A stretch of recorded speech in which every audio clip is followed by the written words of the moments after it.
Welcome back to Vinay भटक्या. आपण आहोत दापोलीमध्ये आणि आजचा संध्याकाळचा जो आमचा प्लॅन आहे तो हर्णे बंदरला जाण्यासाठी आहे. हर्णेचा मासळी बाजार बघण्याकरता. इथे जो ऑक्शन होतो तो अतिशय बघण्यासारखा असतो. खूप लोक असतात आणि गर्दी पण भरपूर असते. हा जो दिसतोय किनारा हा आहे हर्णेचा समुद्रकिनारा आणि ह्या समुद्रकिनाऱ्यावरनं च्या शेवटी तुम्ही एंडला गेला का तुम्हाला दिसेल भरपूर अशी गर्दी. आणि ही गर्दी आहे आणि या गर्दीमध्येच होत असतो हर्णेचा माशांचा लिलाव. संध्याकाळी 3 ते 6 हा लिलाव होत असतो आणि ह्या लिलावाकरता भरपूर गर्दी येते.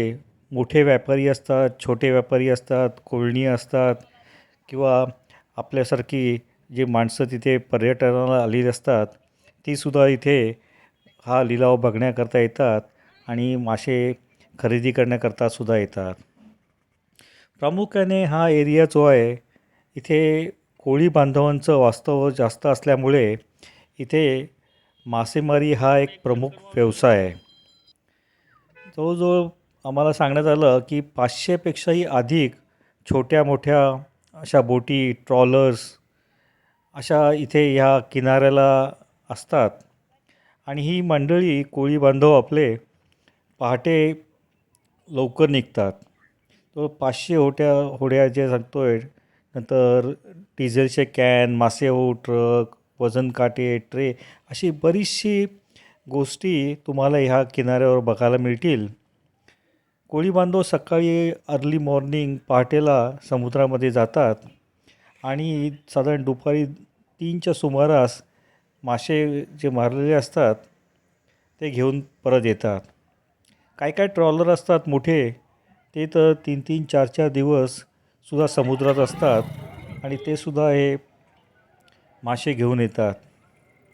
तुम्ही इथे बघाल तर इथे हे दिसतं आहे हे कोलंबी, मोठ्या कोलंबी, छोट्या कोलंबी, बारीक कोलंबी अशा निरनिराळ्या प्रकारचे कोलंबी तुम्हाला दिसतील. इथे ह्या लिलावाचं वैशिष्ट्य एक आहे की इथे निरनिराळ्या भागात निरनिराळ्या प्रकारच्या माशांचा लिलाव होतो. समुद्रकिनारी साधारण कोलंबीचा लिलाव होतो. त्याच्या थोडं पुढे गेले का तुम्हाला पापलेट मिळेल, त्याच्यानंतर सुरमई मिळेल, सौंदाळे मिळतील किंवा खेकडे असतात समुद्राचे त्याचं, जवळा, मांदेळी असे निरनिराळे भाग आहेत.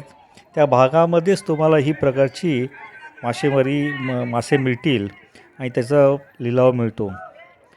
जनरली मोठमोठे जे हे भरलेले हे दिसत आहेत ट्रे हे साधारण तिथूनचे व्यापारी एजंट लोक असतात ते घेतात. कारण याची किंमत 5,000 10,000 रुपयेपर्यंत असते.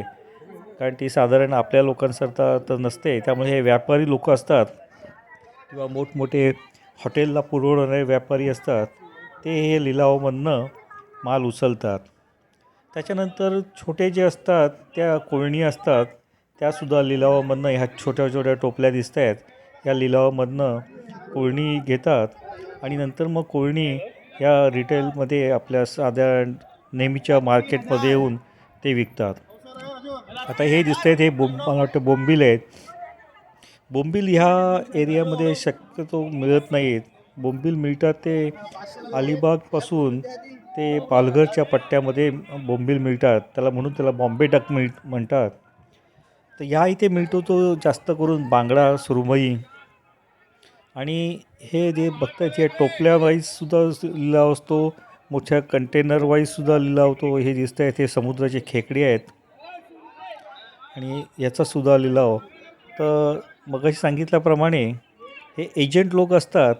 हे मुंबई, पुणे, सातारा, सांगली त्या साईडला हे व्यापारी तिथूनच्या लोकांना मासे पुरवतात आणि त्यामुळे ते ट्रेच्या ट्रे घेतात आणि नंतर बर्फामध्ये घालून ते त्याच दिवशी लगेच कोल्हापूर त्या साईडला घेऊन जातात. मुंबईचे व्यापारीसुद्धा इथे आहेत. ते सुद्धा आणून मुंबईतला रेस्टॉरंट्सला पुरवतात. इथे मिळते ही छोटी कोलंबी, मोठी कोलंबी, शेवंड, लॉबस्टर, पापलेट, सुरमई, बांगडा, सौंदाळे, मांदेळी, कर्ली, पेडवे, हैत, कानीट असे निरनिराळ्या प्रकारचे मासे मिळतात. पण आपल्या मुंबईकरांना आपलं फेमस जे आपण बघतो ते पापलेट, सुरमई, कोलंबी, नंतर बोंबील असेच आपले मासे माहितीचे आहेत. पण इथे निरनिराळ्या प्रकारचे मासे तुम्हाला बघायला मिळतात. आणि जो लिलाव चालतो तो आश्चर्यचकित करणारा असा लिलाव असतो. प्रत्येकजण आपापली बोली लावत असतो. हा बघा, हा माणूस उभा आहे, हा खालची ठेवलेल्या ट्रेची बोली लावलेली आहेत. प्रत्येक वेळी तिथे असलेली माणसं किंवा एजंट लोक कोळीण हे आपला भाव करतात. आणि तो भाव एकदा फिक्स झाला का ताबडतोब पैशाची कॅशमध्येच देवाणघेवाण होते आणि माल उचलला जातो. लाखोनी इथे व्यापार होतो असं बोललं जातं.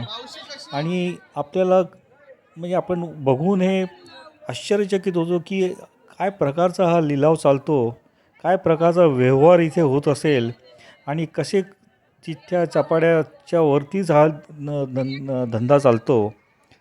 कुठेही घाई गडबड नसते, विश्वासाने सगळं चालत असतं. जेव्हा एखादा माणूस बोली बोलतो त्या बोलीला त्याला ती घ्यायलाच लागते आणि ती लोक घेतातसुद्धा.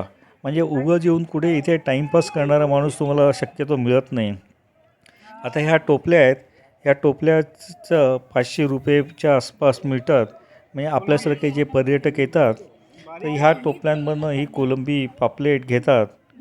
आणि मग नंतर तिकडेच बाजूला काय काय कोळणी बसलेल्या असतात, त्या तुम्हाला किलोच्या हिशोबाने त्या कोलंबी साफ करून देतात. इवन कोलंबीमधले धागेसुद्धा ते काढून देतात. त्याप्रमाणे पैसे पण घेतात. तसे काय फार पैसे घेत नाहीत. तुम्ही मोठी मोठी सुरमईसुद्धा घेतली, साधारण 4 किलो 5 किलोची सुरमई असते, त्याचेसुद्धा व्यवस्थित कापून तुकडे करून देतात. तर असा हा जबरदस्त ऑप्शन मी पहिल्यांदाच बघितला आणि मला बघण्याची खूपच इच्छा होती. त्यामुळे आम्ही ठरवलं होतो की 3 ते 6च्या दरम्यान हार्डे बंदरवर जायचं आणि ऑप्शन बघायचा. आता बघा हे किती प्रकारचे मासे आहेत. एवढी प्रचंड अशी गर्दी होती तिकडे की काय विचारू नका. तिथून जाताना कोणालाही कोणाचं काय भान नसतं. प्रत्येकजण व्यापार करायला असतो. कोळणी पण तिथूनच्या ह्या पटापट जाऊन आपला माल विकत घेत असतात. कॅशनीच व्यवहार होतो. हे बघा हे नवीन प्रकारचे मासे आहेत, आपण कधी हे खात नाही. हे असे मासे पण ठेवलेले असतात. मोठमोठ्या ट्रेमधले मासे असतात, ते जनरली मोठे एजंट लोक घेतात. पण असे सुट्टे जे असतात 10, 15, 20 असे हे कोळणी घेतात. आणि मग नंतर त्या पुढे मच्छी मार्केटमध्ये जाऊन किंवा तिथेसुद्धा त्या पाट्या लावून बसलेले दिसतील. बघा केवढे मोठा हे फिश आहे. 100-150 तर फिशचे तुकडे असतील. तर हे व्यापारीच घेणार आहेत. कारण एवढा माल कोळी लोकंसुद्धा एवढं काय संपू शकत नाही. कारण हे जे पुरवले जातात हे मोठमोठ्या हॉटेल्सना मुंबई, पुणे, कोल्हापूर अशा ठिकाणी हे पुरवले जातात. भयंकर प्रचंड अशी गर्दी होती. पर्यटक होते, त्याचबरोबर इथूनची लोकल माणसंसुद्धा नेहमीची जी घेणारी असतात ती होती. बघा किती किती प्रचंड अशी गर्दी दिसते. म्हणजे तिथून वाट काढायलासुद्धा जागा नसते. ज्याला माशाचा वास सहन नाही होत त्यांनी इथे कृपा करून येऊ नये, कारण वास भयंकर असतो माशांचा. पण तरीसुद्धा जर एक्सपिरियन्स घ्यायचा असेल तर एकदा येऊन हा माशाचा लिलाव नक्कीच बघायला पाहिजे. कसा व्यवहार चालतो, कशी लोक बोली लावतात आणि ती बोली कशी वाढत जाते, ही बघण्यासारखी गोष्ट असते.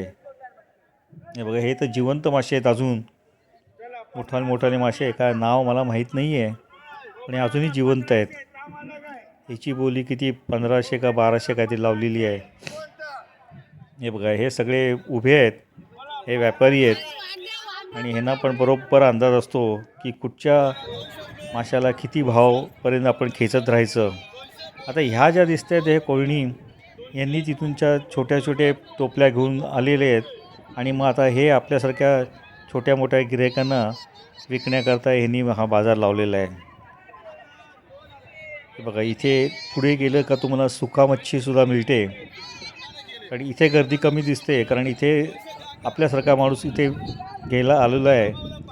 पण पहिल्यांदा जे बघितलं तिकडे मोठा ऑक्शन होता, तिथे मोठमोठे लोक होते. हे बघा, हे अशी पापलेट विकायला त्यांना कोळीने ठेवलेले आहेत. साधारण 500 रुपयापासून 1000 रुपयापर्यंतसुद्धा त्याचा भाव असतो, पण तुम्हाला भाव करावा लागतो. आता ही 5 पापलेट आहेत, मला वाटतं ही काहीतरी 500 का 600 रुपयाला होती. मोठी पापलेट आहेत. त्यावेळच्या त्या दिवसाला काय माल आला असेल त्याच्यावर अवलंबून आहे तुम्हाला काय पापलेटचा रेट काय मिळेल. म्हणजे आजच रेट 500 मिळाला म्हणून तो उद्या मिळेल याची काही गॅरंटी नसते. त्या दिवशी कोळी लोकांनी किती माल समुद्रामधनं आणला आहे त्याच्यावरच भावाचा वर खाली होत असतं. सुरमईसुद्धा किलोवर विकली जाते किंवा काय काय पीसवर विकली जाते, पण मोठा ऑप्शन होतो तो ट्रेवर होतो. बघा, इथे या सगळ्या कोळणी आहेत, छोट्या मोठ्या कोळणी. त्यांनी आपला छोटा मोठा धंदा करतात. माझ्या बहिणीची सुद्धा एक ओळखीची कोळीण होती आणि तिने आमच्या लोकांना पण मस्त एक कोलंबी दिली. आमचा 2-3 दिवसाचा जो मुक्काम होता, तर माझ्या बहिणीने इथनंच सगळा मासे खरेदी करून आणले होते तिच्याच ओळखीच्या कोळणीकडनं. हे बघा, हे किती मोठमोठाले ट्रे भरून मासे ठेवलेले आहेत. आणि इथे जी गर्दी दिसते ही मोठी ऑक्शनवाल्यांची गर्दी आहे.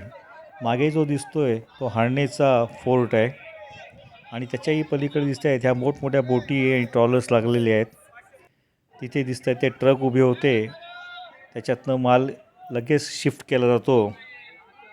त्याच्याच बाजूला तुम्हाला बर्फाच्या पण गाड्या दिसतात. त्यामुळे एकदा इथून माल उचलला का हे एजंट लोक त्याच्यात बर्फ टाकतात आणि त्यांची जे टेम्पो ठरलेले असतात त्या टेम्पोमधनं ताबडतोब ते 4-5 तासाच्या आत पुरवली ज्याला द्यायचे असतात त्याच्याकडे घेऊन जातात. ह्या कोळणी आहेत, या बघा, ह्या तुम्हाला इथे सोलूनसुद्धा देतात. तुमच्या कोलंबी किती आहे त्या ह्याच्यावर ते पैसे लावतात सोलण्याचे. हे बघा, ही नूतन आमची बसलेली आहे. इथे यांनी कोलंबी घेतलेली आहे, पाटीच्या पाटी कोलंबी घेतली आहे आणि आता त्याची वाटणी चालू आहे. नंतर घरी आल्यानंतर ते थर्माकोलच्या बॉक्समध्ये आईसमध्ये ठेवून मग जाताना घेऊन जातील. 2-4 दिवस तर त्या थर्माकोलच्या बॉक्समध्ये ही व्यवस्थित अशी कोलंबी राहते, त्याला बिलकुल खराब होत नाही. पण पापलेट, सुरमई आणि कोलंबी ज्याला कोणाला खायची असेल त्यांनी इथे नक्कीच यावं.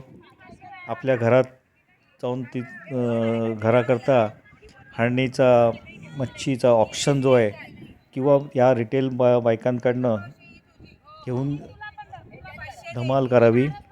आणि त्याचप्रकारे आमच्याकडे सुद्धा माझी जी बहीण दिसते पलीकडे उभी आहे बघा, हात करते, ती एक्सपर्ट आहे ह्या गोष्टीमध्ये आणि तिनेच सगळे मासे घेऊन आली इथून.